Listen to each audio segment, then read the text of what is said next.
Now to today's focus report for you, and we're reporting in fact from Lebanon today. There, 1 in 5 people is now a Syrian refugee. The country closed its borders over a year ago, and the government has introduced more restrictive procedures for the insurance of residence permits. So hundreds of thousands of Syrian refugees have been forced into hiding, unable to travel or work, their children being born to undocumented parents who may become stateless. France 24's Adam Pletts and Selim Meddeb have more.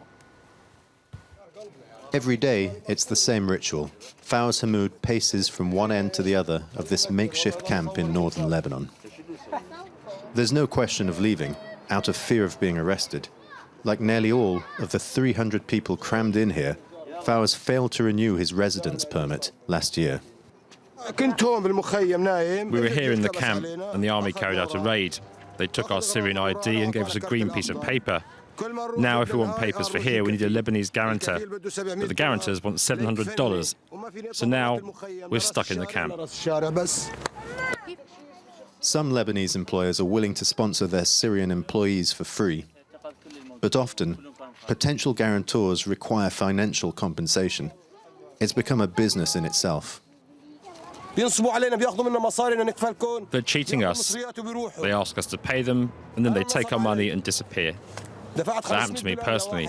I gave one of them $500, and he took my money and went. What can people like me do? Can an undocumented person complain?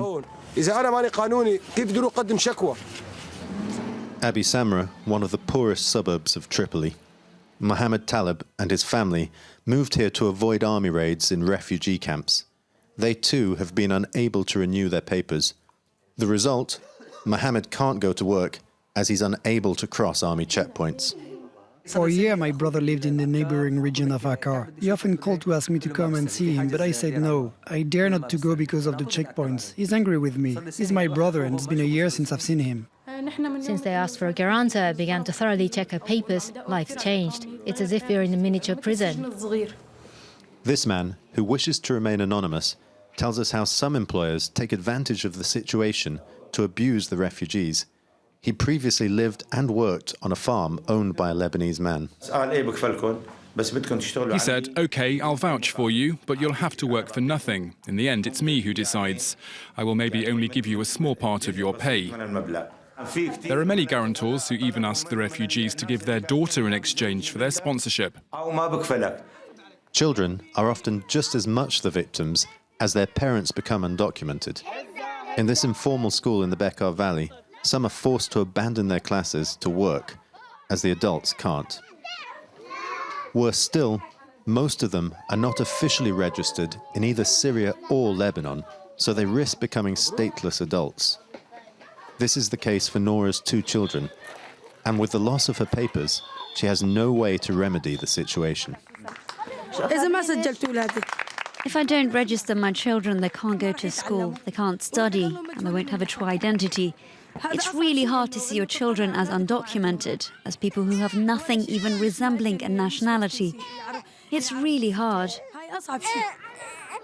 The NGO Human Rights Watch has published a report on the consequences of restrictions on Syrians living in Lebanon, which they've asked the Lebanese government to review.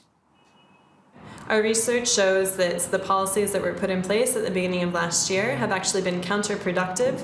They are not protecting refugees and they are negatively affecting Lebanese. The last thing Lebanon needs is a large undocumented population living at the margins of society without legal redress. Yet the Minister of Social Affairs argues that with the influx of refugees, stricter controls were needed. But he still stresses the tolerance of the Lebanese authorities. Have you heard of a single Syrian deported because he could not renew his residence card? Does the Syrian issue stop at that, or we reduce to the issue of residence cards when the blood has been flowing in Syria for 5 years under the impassive eye of the international community? The hope of returning to Syria diminishes with the passage of time, as does the hope of a dignified future. In Lebanon, 70% of Syrian refugees live below the poverty line, and more than half are now undocumented. Adam Pletts there reporting our team from Lebanon.